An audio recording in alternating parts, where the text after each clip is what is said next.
তো হ্যালো বন্ধুরা, কেমন আছো সবাই? আশা করছি সবাই ভালো আছো। Welcome to smart approach. তো আজকে দেখো জিওমেট্রির খুবই একটা পপুলার অঙ্ক এনেছি। এবং এটা পপুলার কেন? কারণ তোমরা দেখবে যে প্রতিটা মক টেস্টে, বেশিরভাগ মক টেস্টে কিন্তু এই ধরনের কোয়েশ্চেন আমাদের দিয়ে থাকে। এবং প্রিভিয়াস ইয়ার কোয়েশ্চেনে কিন্তু তোমরা এটা প্রচুরবার পাবে, ঠিক আছে? তো আজকে আমি তোমাদের দেখাবো যে এই ধরনের অঙ্ক তোমরা কিভাবে কোনো ধরনের পেন ছাড়া 1 সেকেন্ডও লাগবে না, জাস্ট 0.5 সেকেন্ডের মধ্যে তোমরা এটা সলভ করবে।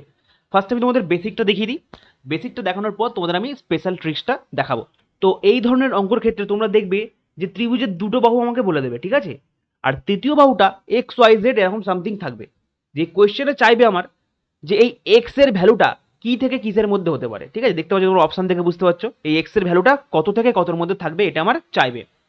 এবার এই ধরনের অঙ্কগুলো করার ক্ষেত্রে ত্রিভুজের একটা ফান্ডামেন্টাল প্রপার্টিজ তোমাদের জানতে হবে। সেটা হলো যে এই এক্স এর ভ্যালুটা কি হয়, সেটা হচ্ছে এই যে দুটো বাহু দেওয়া থাকবে, এই যে দুটো বাহু দেওয়া থাকবে সেই দুটোর বিয়োগফলের থেকে অলওয়েজ বড় হবে, ঠিক আছে? তো কি হবে, 17 - 12 এর থেকে কি হবে, সব সময় বড় হবে, ঠিক আছে? সব সময় বড় হবে।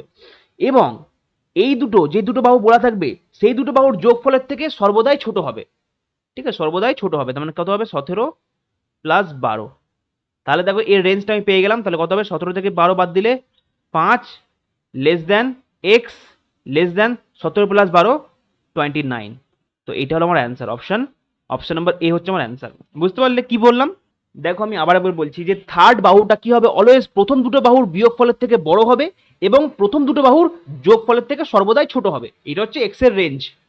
তো আশা করছি তোমরা বুঝতে পেরেছো এই বেসিকটা করতেও কিন্তু তোমার অনেকই অল্প সময় লাগবে। বাট আজকে আমি তোমাদের দেখাবো যে কোনো রকম পেন ইউজ করা ছাড়া জাস্ট তোমরা কোয়েশ্চেনটাকে দেখেই বলে দেবে, যোগ বিয়োগ কিচ্ছু করতে হবে না। তো দেখে নাও ভালো করে ট্রিক্সটা। তো তোমাদের ট্রিক্সটা বলার আগে আমি একটা জিনিস আগে তোমাদের বলে দিই যে ধরো এইটাকে বলা হয় যে এক্স গ্রেটার দ্যান ওয়াই, এই চিহ্নটাকে বলা হয় গ্রেটার দ্যান। আচ্ছা, এই চিহ্নটাকে বলা হয় লেস দ্যান। যারা জানো না তাদের জন্য বলছি, যারা জানো তাদের জন্য নয়। আবার ধরো এই চিহ্নটাকে বলা হয় x greater than or equal two, ঠিক আছে? Greater than or equal two এই চিহ্নটাকে বলা হয়। এবং এই চিহ্নটাকে বলা হয় যে x less than or equal two. এবার দেখো অপশন বি তে আমার less than or equal to আছে, তাহলে এটা হবে না। অপশন সি তে দেখো সেম আছে, ইকুয়াল টু থাকলে হবে না, ঠিক আছে? অপশন ডি তে দেখো ইকুয়াল টু আছে, তাহলে এটা হবে না। একমাত্র অপশন এ তে দেখো লেস দ্যান আর গ্রেটার দ্যান আছে, অনলি লেস দ্যান আর অনলি গ্রেটার দ্যান, এখানে কিন্তু কোনো ইকুয়াল টু নেই। তাহলে অপশন এ হচ্ছে আমার অ্যান্সার। যেরকম অপশন কিন্তু এক্সামে দিয়েছিল অ্যাজ ইট ইজ, আমি কিন্তু জাস্ট কপি পেস্ট করে দিয়েছি। আমি কিন্তু অপশন কোনো রকম চেঞ্জ করিনি, তোমরা গুগলে সার্চ করে দেখে নিতে পারো। এবার সেকেন্ড কোশ্চেন আসো।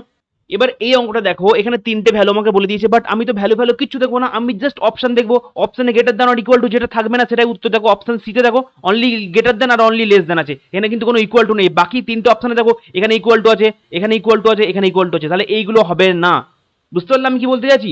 যেখানে দেখবে অনলি গ্রেটার দ্যান আর অনলি লেস দ্যান আছে সেটাই আমার উত্তর হবে, ঠিক আছে?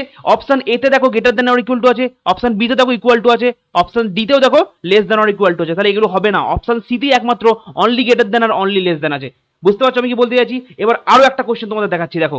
এবার তোমরা এইটা দেখো এসএসসি সিএইচএসএল 2024 কোশ্চেন, ঠিক আছে? অপশন কিন্তু আমি কোনো রকম চেঞ্জ করিনি, ঠিক আছে? গুগলে তোমরা সার্চ করে দেখে নিতে পারো। তো দেখো এখানে আমি কিচ্ছু দেখবো না, আমি অঙ্ক পড়বোই না গো, ঠিক আছে? কি করবো দেখো, দেখে নেবো যে দেখো অপশন বি উত্তর, only greater than only less than. বাকিগুলো চেক করো, বাকিগুলো দেখো সব কটাতে নয় greater than or equal to নয় less than or equal to আছে, ঠিক আছে? তাহলে অপশন বি হচ্ছে আমার উত্তর।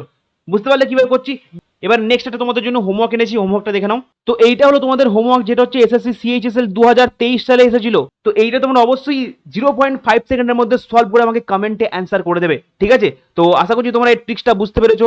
যদি এই ট্রিক্সটা বুঝতে পেরে থাকো তাহলে অবশ্যই কিন্তু ভিডিওটা লাইক করে দেবে এবং চ্যানেলে নতুন হলে চ্যানেলটা অবশ্যই সাবস্ক্রাইব করে দেবে এই ধরনের আরো মজাদার শর্ট ট্রিক্স এবং স্মার্ট অ্যাপ্রোচ পেতে। তো দেখা হচ্ছে আরো একটা নতুন অঙ্কের সাথে, নতুন একটা শর্ট ট্রিক্সের সাথে। ততক্ষণ তোমরা ভালো থেকো, সুস্থ থেকো, বাই বাই, টেক কেয়ার।